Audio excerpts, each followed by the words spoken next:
শেখ হাসিনার রাজনীতির প্রথম দর্শন ছিল প্রতিশোধের রাজনীতি। শেখ হাসিনা রাজনীতি করেছে, প্রতিশোধের রাজনীতি করেছে।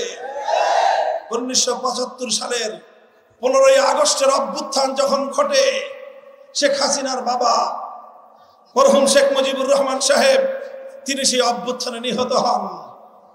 সেই অভ্যুত্থানে শেখ মুজিবুর রহমান সাহেবের গোটা পরিবার হত্যাকাণ্ডের শিকার হয়। সেই হত্যাকাণ্ডে নিহত নিরপরাধ নারী শিশুদের জন্য আমাদের সমবেদনা রয়েছে। কিন্তু কথা হলো, সমবেদনা শুধু 15ই আগস্টের নিহতদের জন্যই।